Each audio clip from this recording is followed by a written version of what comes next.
everyone, welcome. We've got my friend Crane here and fellow Hello. YouTuber. Hi. Hi. We are so excited today because we are going to go on a walking tour of his garden. Now, Crane lives about an hour away from me.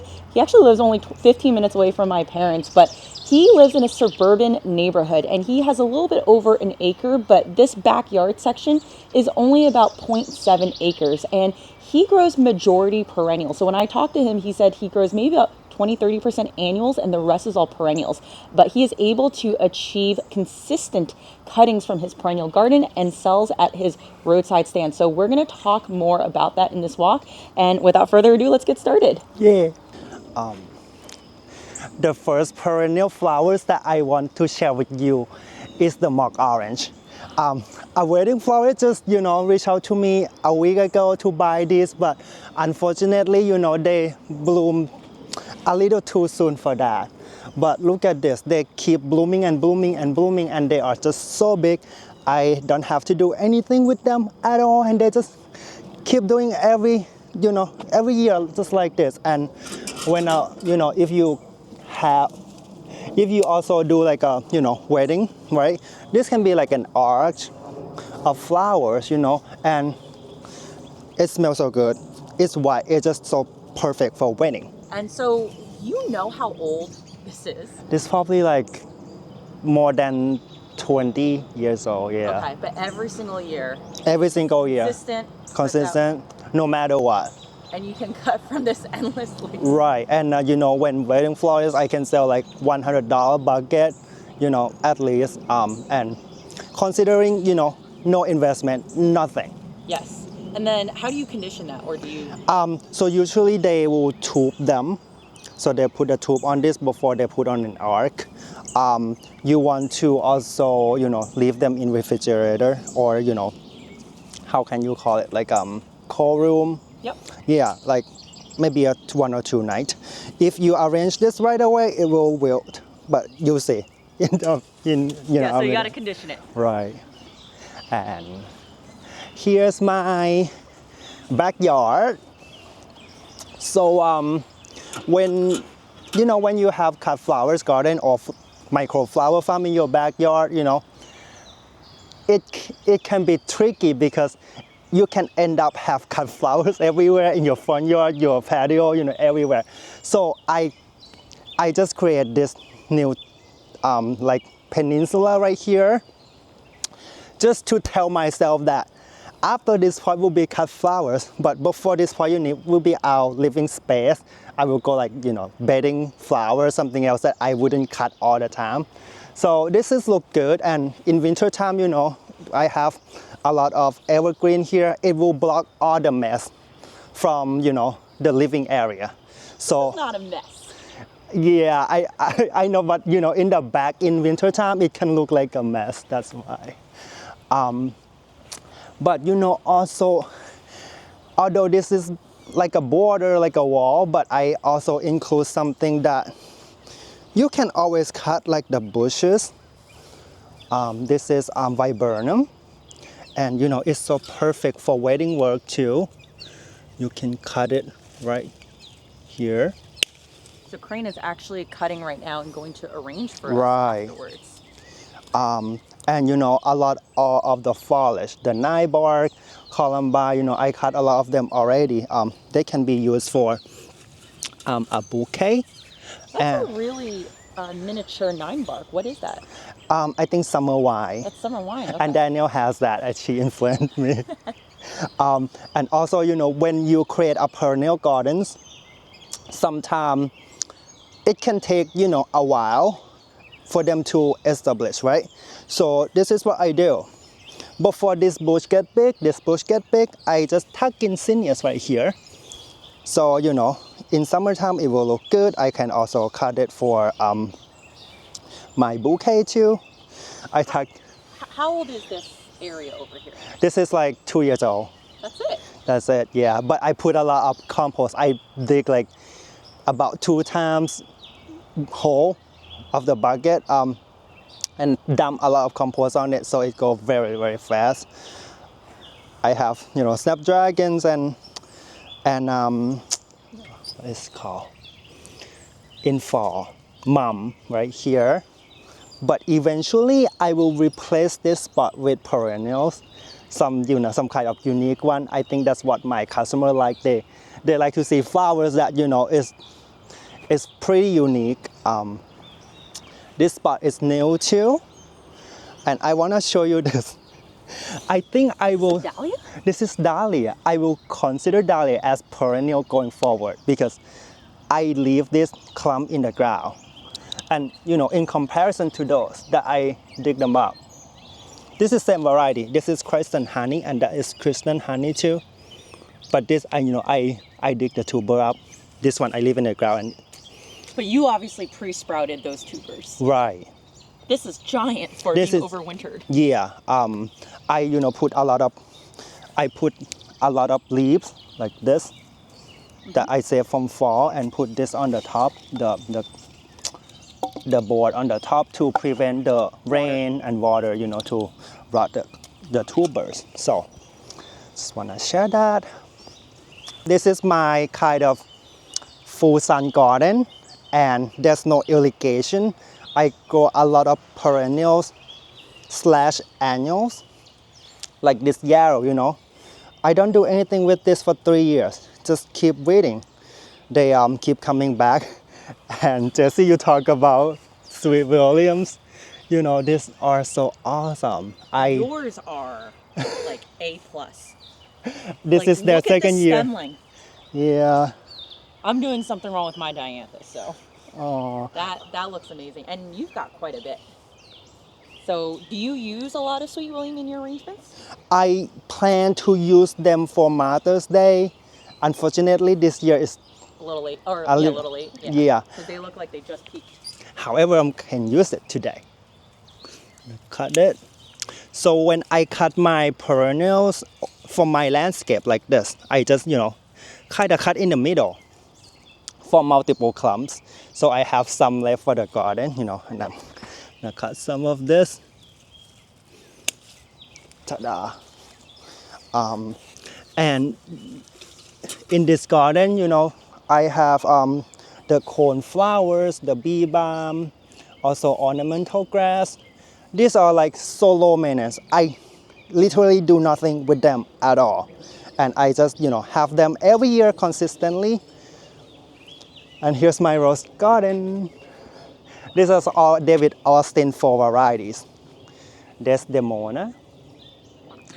And this is Bosco Bell.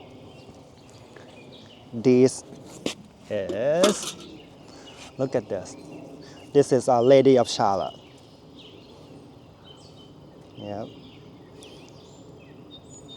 And if you wanna start growing cut flowers, English rose, David Austin, this is my #1 recommendation. This is Queen of Sweden.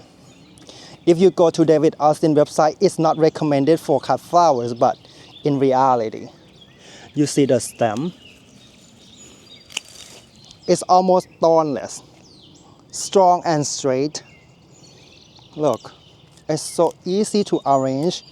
I plan to have more of this, and this is also my color too. In comparison to those roses, they kind of flop. This is a Bosco Bell.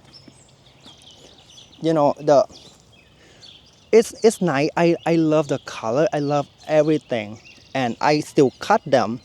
However, they have so many thorns. Let me cut this one. You can see. So for you, what makes a good cutting rose is thorns and stem length, right? Because you can see the first one Yeah. is very thick, sturdy, Yeah. little Look. thorns. Yeah, there's huge difference. Yeah. Yeah, because I hate thorns so much. Look at this. That's why roses are expensive, because it's the A time. lot of processing. Right. However, usually when I cut my roses for mason jar bouquets, I don't need this, this long of the stem. But this is so perfect for bridal bouquet, or you do like a market bouquet. This will be such a perfect rose. So some real talk right now about roses. Yes. How do your roses do with pests, including things like thrips? Thrips, not so much, but the black spot in my garden is pretty bad because I have so many trees here. I just accept that it's something that I have to live with, and the only thing that I can do to help them, and I heard this from a YouTuber, is to make sure that they are healthy. Like I put so much compost in this garden. Like just on this side, I put about like 5 barrels of compost on top.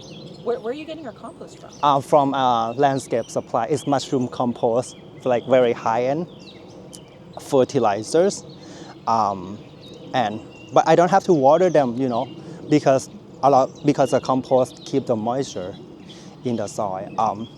And I was going to ask, did you put in these roses yourself? yes, And how old are these roses? 3 years. They're only 3 years. They're only 3 years. And this year I did something very brutally, according to Georgie from Common Farm Flowers.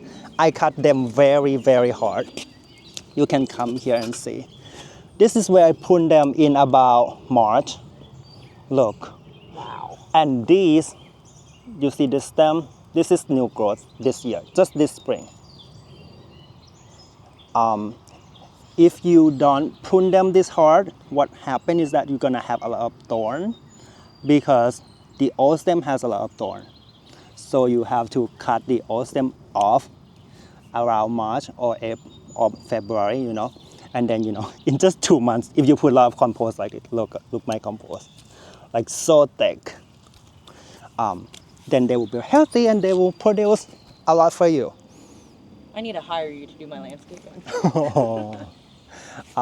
Here's my greenhouse. All right, we need to talk about this greenhouse. Okay. Where is this greenhouse from? This greenhouse from a local contractor. He is like more like a freelancer, like 1 or 2, 3 person. He started this greenhouse during pandemic, and Jason, found him on Facebook. I was like, "Are you sure about this?" Like he's like not a well-known company. He just started his business, but this is awesome. His business name is Monarch Greenhouse. His location is in Freehold. You can reach out to him and get this kind of greenhouse. I think is pretty unique too, and that's what we're looking for. We painted brown to match our landscape and everything else. So what do you use this greenhouse for? We use this greenhouse for cool flowers. For example, sweet pea. I will show you in a minute. I start my sweet pea inside this greenhouse in October, and then let them go inside the greenhouse. I don't have to heat them at all. We have the fan that will ventilate and also make sure that it's not too hot in the greenhouse. In a hot day in winter time. I use this greenhouse in early spring to harden off the cool flowers like Snapdragon, or perennials. A lot of perennial seedlings, I harden them off in March or April. I just put it here. And also I grow some cool vegetables like kale, lettuce, and they don't need extra heat. They just okay with this greenhouse. I see you have 2 fans in here. So how hot does a structure like this get in the summer? In the summer, we will put A shade cloth? a shade cloth in. Actually, we're supposed to put in now, but we have to fix the ceiling a little bit to make sure that it's not too hot. So here's the thing. In winter time, we don't let the temperature go above 60 or 70 because that can shock the cool flowers. Like sweet pea, when at night it's like 30 degree and in the daytime it's like 80 degree, it can heat up to 80 degree. So we keep about 60. In spring, we raise it to 70, then in summer, it can go up to 100. What's your mechanism for cooling and heating in here? I see gas line, right? Or That is electric line. Electrical line. And Right. you have like a... I have a fan here. So this fan is a semi-commercial fan, and I have this how can I call it? When it's reached to the certain temperature, the fan will Kick on. Yep. kick on. So it's automated here. Yep. Right. So if I put 70, yeah, like so. And now it will turn on 65. But if I set to 80, it will be 80. So in winter, I set it about 60. Then spring 70, summer 80 or 90. Got it. And then what is, so it's electric here then? Yes. Got it. Is But, there but there's no heat. Oh, there's no heat in here. Okay, There's so you're no. really just maintaining it during the day in the winter to make sure it doesn't get Too hot. hot. I see. Yep. So when the guy built this greenhouse, Yes. did he put in the plumbing for you, the sink, or did you guys do that? He just built a greenhouse, but we coordinate, with the plumber and with the electrician. Okay. So he kind of built it for us to set up a sink. But Jason, my husband, built this table, and we find this thing from like an antique, either from a friend who get from their parent or from antique store, and we have plumbers set this up for us. So beginning to end, how long did it take for you guys to build this greenhouse? The greenhouse itself is about 2 months. In spring, about 3 years ago, about 4 years ago. And then, just like we buy a new home, we keep decorating it. So we have the structure first, right? Then we need sink. After we have sink, it's too hot. Then we add a fan. And then, we need more shelves. So we add a shelf right here. And Jason built this too. And then, electricity come with the fan, right? The table, we just keep adding it. And Okay, so you didn't plan for this from day one. No. Was electrical put in the beginning? Like you foresaw that, or you guys had to put that in after? We planned for it in the beginning, and then we put it after, like maybe a month or two after the greenhouse was built. Got it. And so, this might be too in-depth of a question, but where's the electrical running from? It's from when we move in, we see that lamp post right there at the end of the property. It has electricity there, so we reached out to the electrician, and he figured out running the line from that lamp post to the greenhouse. Let's talk about sweet peas. Sweet peas are important. So sweet pea, these are if you have unheated greenhouse, sweet pea is like perfect for this kind of environment. I also sow them directly in this pot. It's a big pot, and I don't transplant them at all. And well, so actually, can we talk a little bit about, there's 2 plants in here, or is it 3? About either 1, 2, or 3, depends on the size of the pot and depends on the germination. And so when did you start these? October. October. When did you put them in here? No, so in October I prepped this pot, and then I just put seed in this pot. So it germinated in here. Right. Okay. I pre-sprout them a little bit in the house in like Ziploc bag. Yeah. Then I just when I see that little sprout. Yeah. I just put it here. And then so now we're in late May. Yes. So this is a pretty long time to maturity type of crop, even growing in here. Wow. Okay. I try starting them in like January, and then plant them in spring for summer. What happened is the stem not gonna be this sturdy. In their first flush, it's like this. Let me see. The first flush was like this. Oh, it's almost thinner, yeah. Almost all of them, just like straight, long, strong stem. This is perfect for wedding work too. All right, I was gonna say over Yes. here, I see some are going a little bit to seed. I was told that actually you want to pick these because otherwise the flower starts going into like the last life stage mode, right? Where Yes. You're not going to put out as more blooms. So Yes. I assume these are almost done. These are almost done, and I'm glad you asked this question. I put the bowl like here. That means I am going to harvest this seed. Oh, so you're saving seed. I'm saving seed. This is my first year trying it. For this, I just don't have the time to cut them. That's why they went But to now seed. you have enough sweet pea to fill up the entire greenhouse. Oh my God, yes, yes, yes. Is this a crop you'll try again, you think? Oh my God, yes. I love them so much, and my customer love them so much because it make my bouquet different to the And others. it smells great. Right.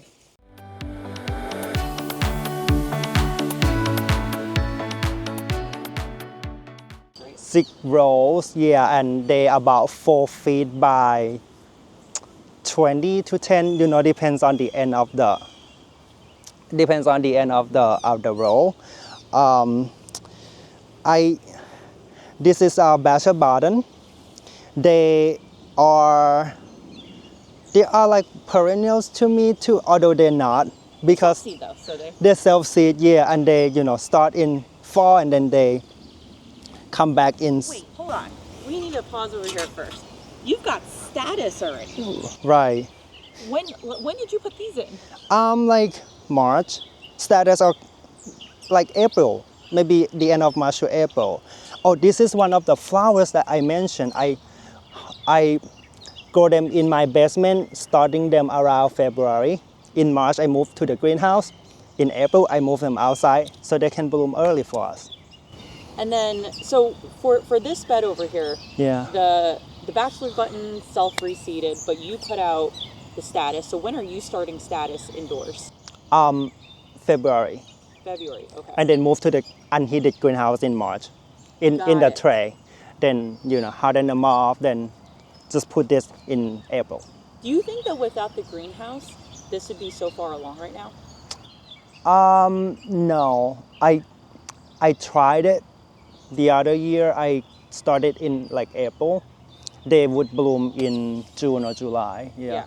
Because I have status, and I mean, I started mine probably around February too, and they're nowhere near that size. Oh no. Well, I also live about an hour north, which I know doesn't sound like it's a lot. Yeah. But I feel like we're in a completely different growing zone, like seeing what you have right now versus me. But that shows the power of having something like a greenhouse as like an in-between. Right. The cold and, like getting them to a little bit more warmer temperatures to get them started. Or you can, you start in February, in around March, try to put them like, by your patio outside that protected. That will help them grow a little faster. But they're very cold hardy. Another thing that I thought then, I thought they are annuals, but they're perennials. I just learned about it. So this is from last year, look like this. And you see this year, I'll show you. Here is this year. And what's it called? Billy Ball. Billy Ball, yes. Cresspedia. Yep, but they're perennials. So and Jesse, you mentioned feverfew. You already talked about that in your video. Yarrow, you already talked about in your video. Your yarrow is giant. What year are these? Third year. Third year. Okay, so are you finding that the color is getting more pale and like eliminating certain colors? I don't know yet, but I will find out soon. Yeah, you'll find out for me in third year whether or not I can keep my third year yarrow. Right, but I think I plan to. I think you're probably right. I find some of them become like cream instead of more muted, right? Yeah, instead of pastel. So I already plan to take some of them out and keep the pink cute one that I like. On the end here, I have lilac. If you have problem with the big lilac that they flop so bad in the arrangement, try a little one. You can cut like the whole stem. So this is done. Clearly. This is done. 9 bark. 9 bark. Yep. Yep. And here are my kind of native perennial row that I put in between each row, just to give me a sense of garden, versus like a flat farm. All right, so you're gonna have to educate me here. Okay. What is this? Is this verbena? This is not native. Okay. But this is Rudbeckia. This is Rudbeckia. Maxima, yeah. It's giant. It's a different kind of Rudbeckia. It looks totally different than Black Eye Susan. It's gonna grow super tall and have different flower shape. This is native cone flowers or echinacea, and they, support the wildlife. You can see here it's like a slug bait. The slug, attack this, so they spare some of my dahlias. So I always tuck in, perennials and native flowers. You are making me rethink how I should be doing my business and allowing space for even deer-resistant perennials in my space. Yeah. So I'm sure you have deer here too, but your area is fenced in, it looks like. So if I don't grow my fenced-in area, I take a huge risk. Oh my God, yes. Yeah. You so have to. I've been investing a lot of perennials and putting them outside the space, but seeing what you're doing here, I really love it, and I think I really want to actually put more perennials into rows and not have them be like mono rows. I really recommend, perennials because we are, to me, we as a small scale, grower, we cannot compete with, the corporate world, right? Perennials is my leverage because it's something that my customer cannot find from grocery store, they cannot find from wholesale, and a lot of wedding florists love to support me and buy my flowers because it's gonna make the bride happy, to see the flowers that they haven't seen before in their life. That is such a great point, that you don't really see a ton of perennials at the grocery store, at the wholesaler. No. Yep. And also they are so easy to maintain. I, have a full-time job too like you. I don't have, the time to maintain all the stuff in my garden. So perennial is like my lifesaver. What is your growing background, by the way? How do you know all of this? I start from my obsession with gardening. Then I just keep growing more flowers in my garden, And I think that one season, I think my second or third season, I start growing dahlia. Then you're supposed to cut them? Like, are you kidding me? Like, why you have to cut your flowers from your garden? And then, I learned that if you don't cut them, they will go to seed and they will, die. And that's when, Jason find a florist who willing to buy my dahlia. So I get to, get my investment on the tubers back from selling the dahlia. So this is really to fund your obsession of Right, gardening. right. Look at these snaps. They look so good. This is second year. Second year snaps. So do you get a fall flush out of these? Yes. It's like it's a workhouse of my garden, the Snapdragon. I always overgrown them in the past because I thought, it's like one and done. And since last year, I learned that, oh my God, they keep coming and they have multiple branches, in one plant. So that's a Madame Butterfly? Madame Butterfly. Yeah, this one's a Madame Butterfly. This one looks like, is that like a Costa series or? I think Potomac. Oh, Potomac. Wow, you're already getting Potomac? So talk to me about how you overwinter these. Do you cut them all the way down? To overwinter my Snapdragon, I leave them alone. I don't cut them all the way down until like late spring, until I see the new growth. Because the ugly, dry, yellow stems will cover the roots, of the plant, and it will help them overwinter better.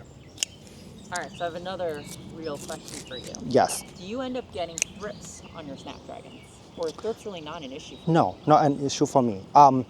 Thrips attract my dahlias. That's the worst part. And I watched your video about that too. But I still have so much problem with them, But we can always do our best, right? Yeah. But that's so interesting how you don't have thrips on your Snapdragons, because I thought it was just like Snapdragons and thrips are just the thing. But clearly, I'm hearing from other people that they're fine and they are getting it on things like dahlias and Zinnias. Right. They love my dahlias. I think I have too many dahlias for them to, eat. That's why Well, the other thing with overwinter dahlias is I don't know if you've experienced this yet, but in our climate, like in New Jersey, I've heard from multiple growers that the overwinter dahlias have significant pest pressure compared to non-overwintered ones. Really? Yeah, so you're gonna have to let me know how these do. Okay. They obviously look really healthy and great right now. Yeah. But typically, I think they also flower like right as the Japanese beetles are coming, and Okay. then they're just for whatever reason under a little bit more pest pressure. So that's kind of something to look out for. All right. Yeah, like Erica was saying that. Thank you. This is my florist Zinnias. There's another They one. look great. How was your germination rate for Zinnias? About 80%. Okay, so you got great germination. Depends on the variety too, but I made a mistake by planting them outside too soon. I find that I don't get paid for this, but the Benary Giant is always like the number one winner if you go senior for cut flowers, start from Benary Giants because They're reliable. they're so reliable, and I plant them side by side with the florist Zinnias to see the, comparison, and they are a little more cool hardy, they grow faster, they stronger. So that's my trick. Have more Snapdragon right there.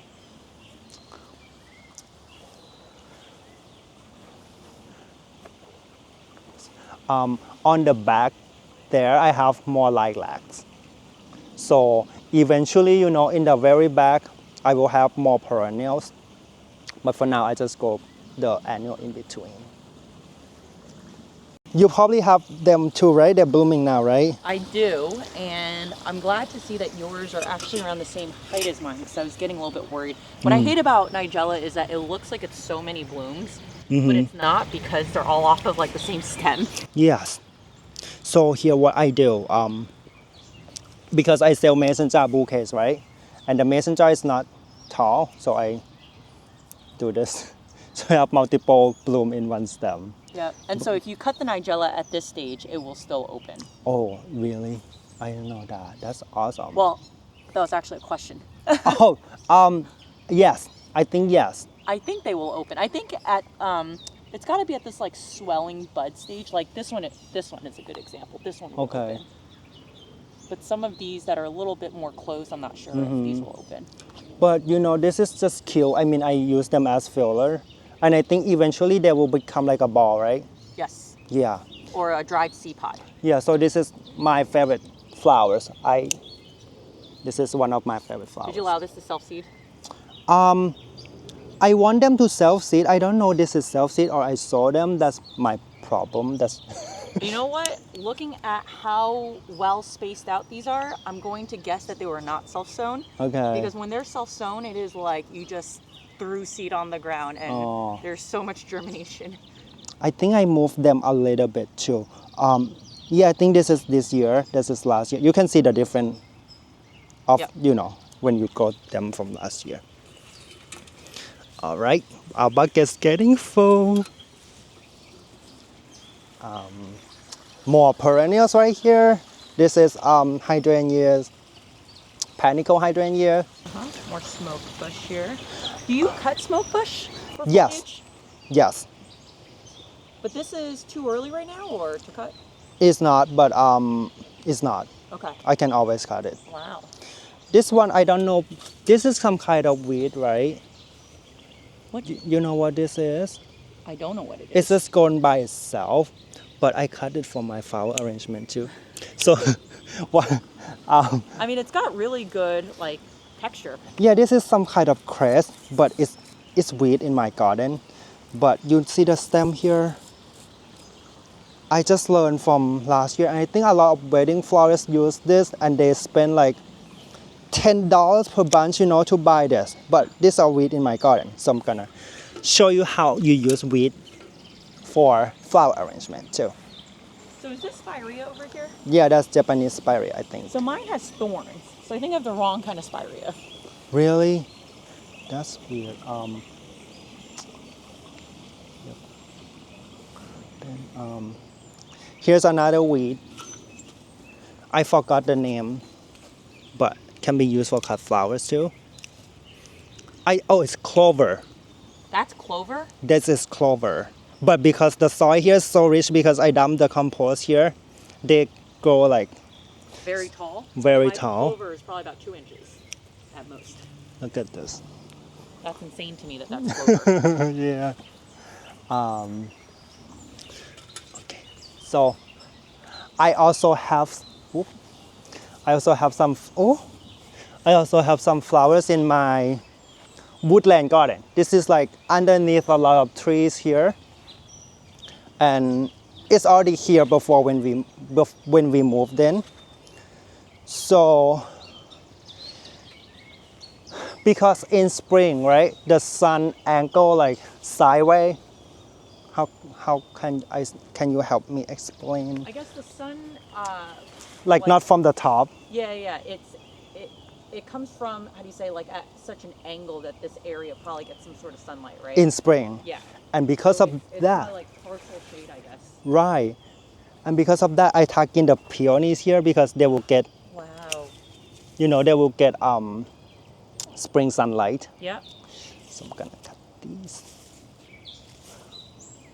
This is probably too, I mean, if you sell this at a, for subscription, this is probably too late to harvest them. But today I can cut them for, demonstration.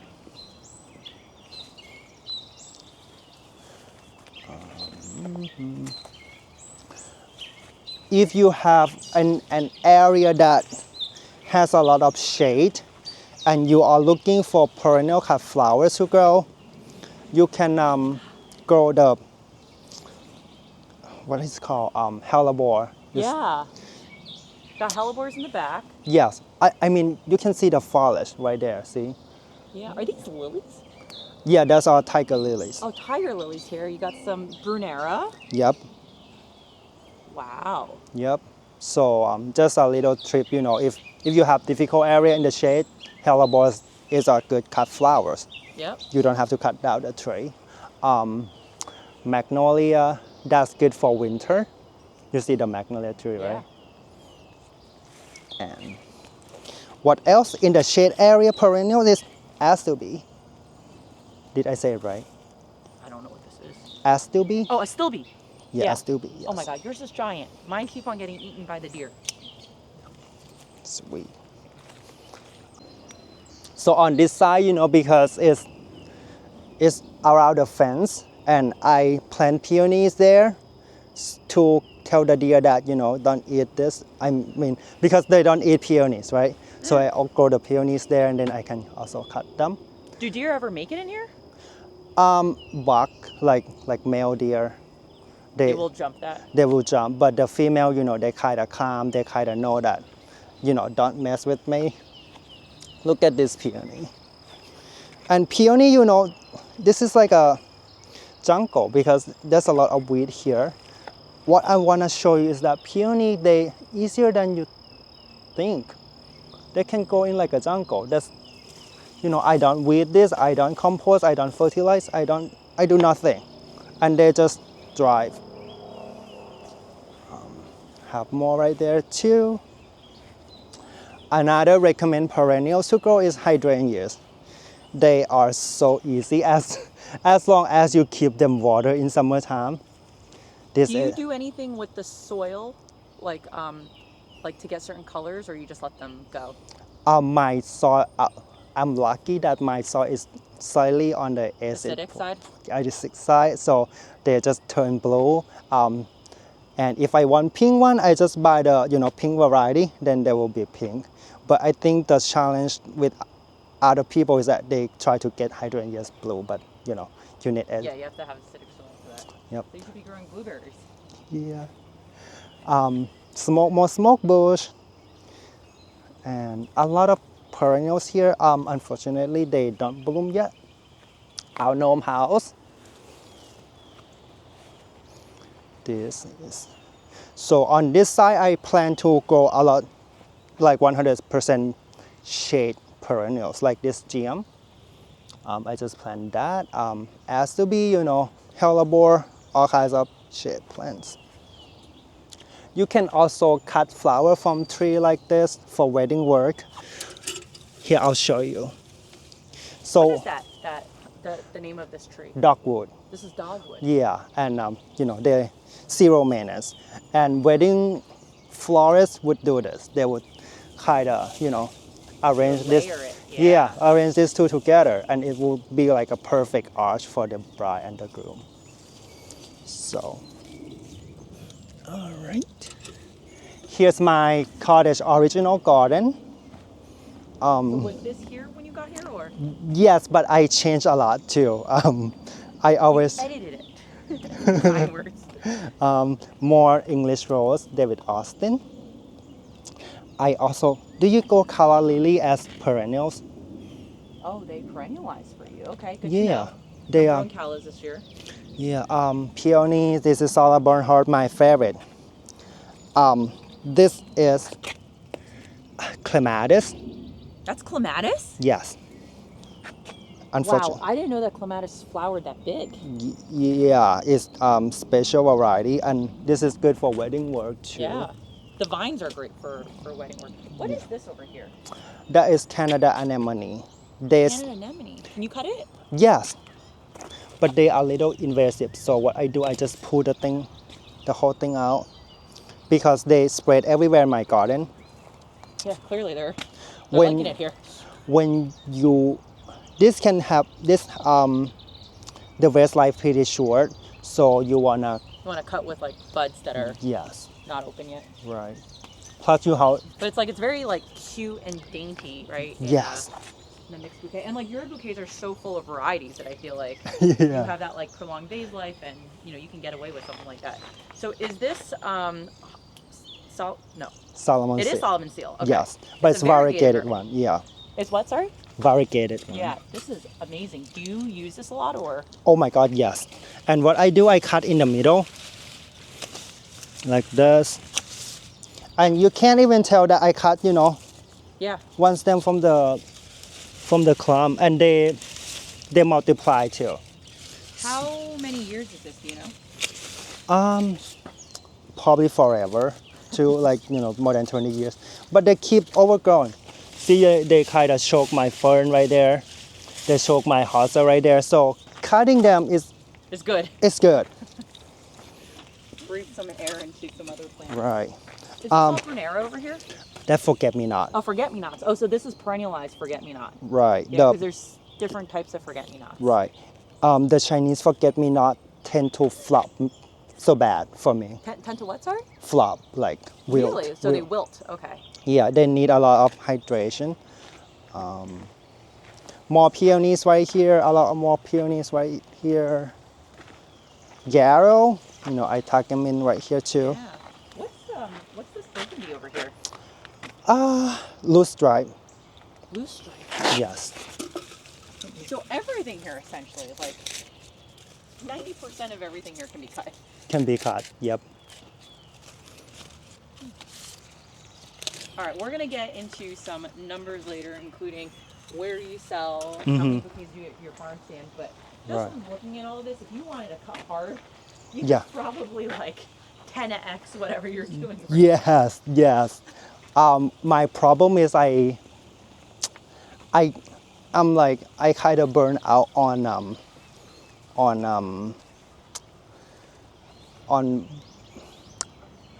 how can I say it? I just learned about myself that I don't like to do like a volume work. I like to design, to play with flowers. So That's really important though, and Yeah. just, like it's really good that you understand that about yourself, because otherwise you take the joy out of doing all right. this. And then it's like, what's the point, right? Right. There's one point, I'm trying to I have to grow my little business. It has to be expanding, and then I find that, this is not what I want. Here's another. This is perennial. Is this fruit? No, this is a calendula. Oh, calendula, yes. And this is from. Yeah, this is their second year. Look, I didn't know they're perennials. Yes, they came back for me in my townhouse. I feel like calendula gets a really bad rap for some reason in the cut flower world, but like I grew Snow Ivory Princess, I think it was called, and it was beautiful. So I still have so many seed. Why they get bad? Oh yeah, I heard that people don't like them. Why? I don't know. I mean, if anyone knows, let us know in the comments. I mean, They're you know, beautiful. I love them so much because first, they are edible flowers. Some of my customers, reach out to me because they do like a cheese platter. Yeah. They want some edible flower, and this is perfect. And they have like a flat, flat head. Top, yep. Yeah, they can, You just lay it on. Right. Secondly, they are reliable. They come back year after year.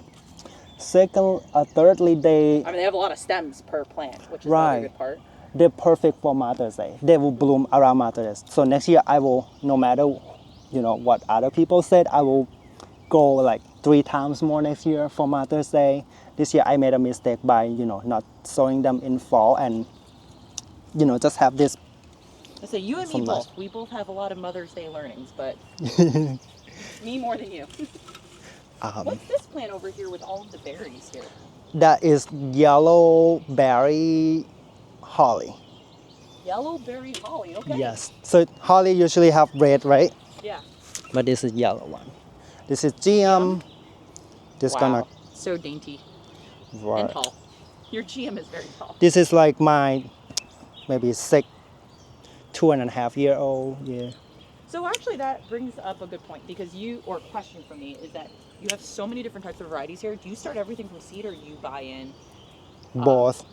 But or whatever? Yeah, both. For perennials, I always find like one variety and then I try them out first. Sometimes I multiply them later if I like them. Like this one, I'm going to multiply later. For the annuals, I start almost everything from seed. I don't buy plug because I love to have so many varieties for my design work. 200 of the same color, right? Right. But if you do, flower market, you definitely need one type of flowers because it's gonna make your life so much easier. If you focus on wedding work or design work, you need more varieties. So depends on your situation. I see you already have some feverfew over here, so. Oh, I need to cut it. Thank you. This is the 3rd year. It's interesting because you have some feverfew over there that are not even close to this stage. So I'm assuming that this area might get a little bit more sun or warmth versus the other area. Yeah, or you know what happened?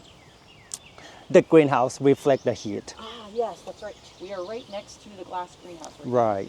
So the first time when I grow, you know why I put this here? Because the first year when I grow feverfew, I put it here because I don't know if they can handle the winter here. So I put, next to the greenhouse. Then I learned that. But then I start on that side later and they come back, which is awesome. But that's nice because now you have staggered blooming feverfew. Yep. So you'll have it for at least like a full month, it feels. Yep. Clematis. Yeah, look at that. That's the clematis that I normally see. So I was surprised to see your other kind of clematis. What's this over here?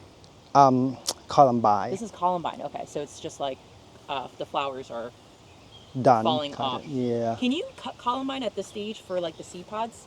You can, yeah. But for some kind of design work. Yep. Here is my favorite, my highly recommended perennial shrub that you should go for cut flowers. In early spring, the foliage itself is just so pretty. Oh, by the way, this is Spirea. Thornless Spirea. Right. So in early spring, the foliage itself look like this. It will have like the, tips of peachy orange. Yeah. This is, I think, gold frame Spirea, I think. So in spring, I use this for foliage, right? In like late spring, I can use the flowers like this. Yeah, I saw you use them in your Mother's Day bouquets, right? Yes. But more the green. Yes. So now it's just good.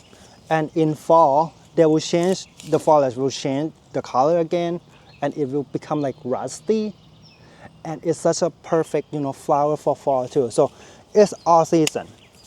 I mean, three season harvest. And if you cut them hard enough in the middle like this, you can see I cut them like very hard.